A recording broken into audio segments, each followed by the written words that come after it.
प्रिय विद्यार्थियों, आज हिंदी विषय के प्रथम पाठ का तीसरा भाग पढ़ेंगे।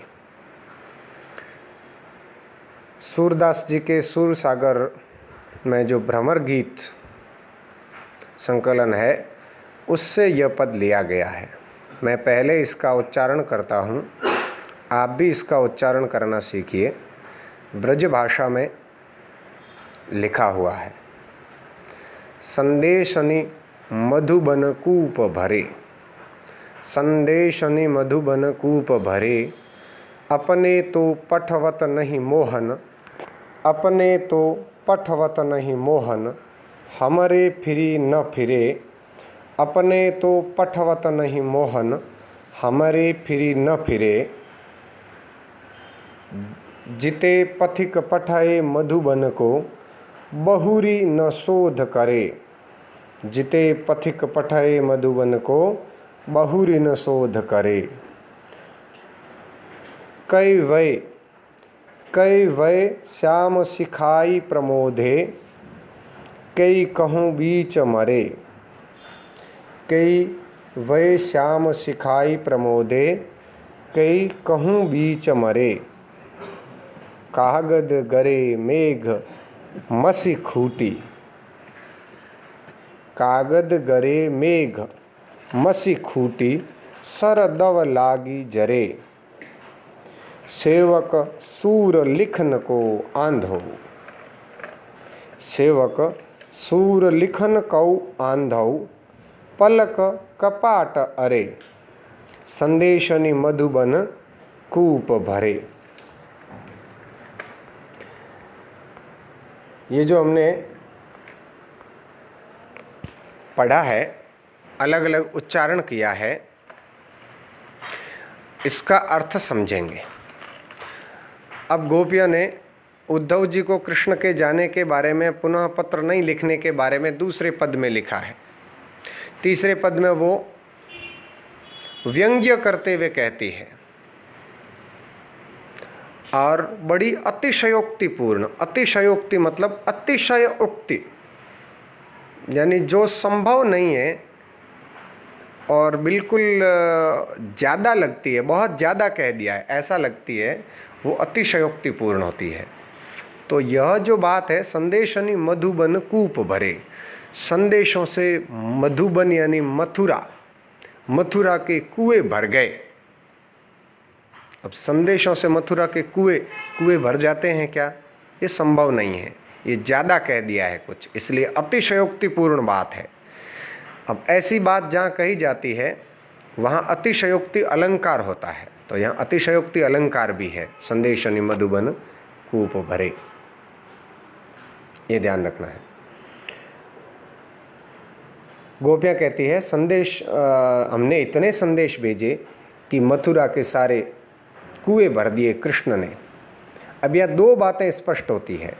एक तो संदेश बहुत अधिक भेजे हैं, हमने खूब संदेश भेजे हैं कि उन्होंने, कृष्ण ने उपेक्षा की और वो कुएं ही भर गए मथुरा के।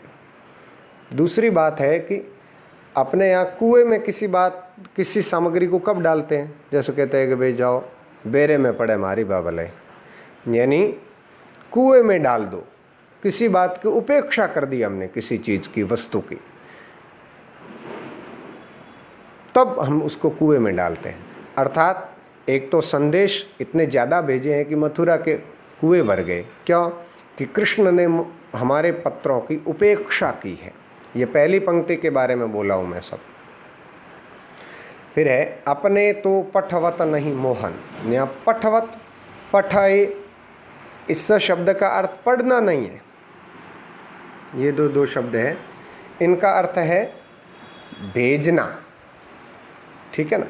अपने तो पठवत नहीं मोहन, मोहन किसको कहा है? मोहन कृष्ण को कहा है, यानी कृष्ण भगवान अपने संदेश तो भेजते नहीं हैं। हमरे फिरी न फिरे, हमरे फिरी न फिरे, हमने उसको मोड़ना चाहा, हमारे कहना मानने के लिए हमने प्रयत्न किया, लेकिन वो हमारे चलाने से तो चले नहीं। अपने संदेश भेजे नहीं, हमने संदेश भेजे वो उन्होंने पढ़े नहीं। तीसरी पंक्ति है जिते पथिक पठ ए मधुबन कौ। जिते, जिते अपने आप ही कहते हैं, जिता लोग यानी जिता जितने, जिते पथिक पथ पर जाने वाले यानी संदेशवाहक जो भेजे, जिते पथिक, पठ ए यानी भेजे, समझ गए ना, ये पठ ए यानी भेजे, मधुबन को, जिते पथिक पठ ए मधुबन को, मधुबन किसको कहा, मथुरा को। हमने जितने संदेशवाहक, कृष्ण जब गोकुल से मथुरा चले गए तो मथुरा कृष्ण के लिए जो संदेश हमने भेजे संदेशवाहकों के माध्यम से, वो क्या हुआ, बहुरी न शोध करे, वो पुनः इस रास्ते की खोज करके वापस आए ही नहीं। बहुरी यानी वापस, न शोध करे, वापस आए नहीं। क्यों नहीं आए, संदेह व्यक्त करती हैं वे गोपियां, संदेह व्यक्त करती है। जहां संदेह व्यक्त होता है वहां संदेह अलंकार होता है। कई वही श्याम सिखाई प्रमोदे, कई कहूं बीच मरे।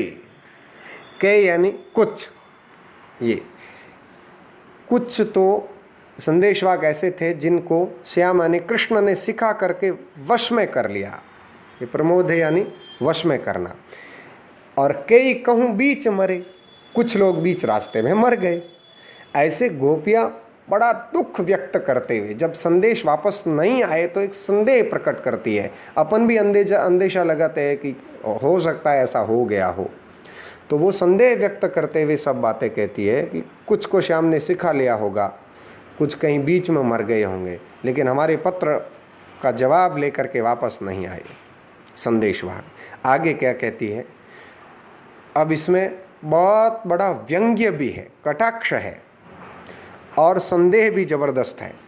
कागद गरे मेघ, गरे यानी गलना, कागज जो लिखते हैं जिस पर, वो तो मेघ यानी बादल, जैसे बादल ने वर्षा करके कागज तो मथुरा के सारे गड़ा दियो, यानी कटाक्ष है। कागद गरे मेघ, मसी खूटी, मसी यानी स्याही, स्याही जैसे खूट गई यानी समाप्त हो गई, मसी यानी स्याही। सर दव लागी जरे, सर किसको कहते हैं, सर सरकंडे जो होते हैं जिनसे पहले स्याही में डुबो कर पत्र लिखा जाता था, वे सरकंडे क्या हुआ, दव, दव कहते हैं जंगल की आग को। सर दव यानी सरकंडे जंगल की आग लगने पर जरे यानी जल गए। सर दव लागी जरे, सेवक सूर लिखन कौ आंधो पलक कपाट अरे, यानी सूरदास जी कहते हैं कि गोपियों ने कहा सरकंडे यदि या तो सरकंडे जल गए, कागज गर गए, स्याही खत्म हो गई, अन्यथा वह जो भगवान का जो सेवक है लिखने वाला, वो कोई अंधा होगा जिसके पलक पर पलक रूपी कपाट वो आड़े आ रहे हों आँखों पर। ये ऐसी पंक्तियाँ हमने पढ़ी है। संदेह अलंकार था, अतिशयोक्ति अलंकार था, ऐसे संदेह शनि। अब ये कुछ शब्द है जो हिंदी में शुद्ध तत्सम रूप में लिखे जाते हैं, लेकिन ये ब्रज भाषा में लिखे हैं, इसलिए कुछ कुछ अलग है। ब्रज भाषा बहुत प्यारी भाषा है, इसको बोलना पढ़ना हम सीखें, प्रयास करें। अभी इसका अर्थ मैंने नीचे और लिखा भी है, आप देख सकते हैं।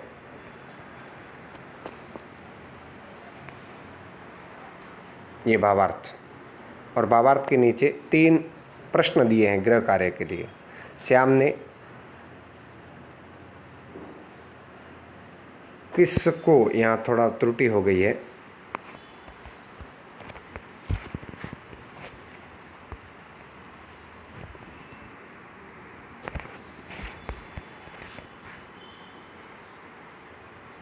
श्याम ने किसको सिखाकर वश में कर लिया। दूसरा है मथुरा के कुएं भर गए। इस अतिशयोक्तिपूर्ण बात को स्पष्ट कीजिए, आप समझाइए कि मथुरा के कुएं भर गए यानी क्या। और संदेह अलंकार किन पंक्तियों में प्रयुक्त हुआ है, उन पंक्तियों को अपनी कॉपी में लिखना है। धन्यवाद।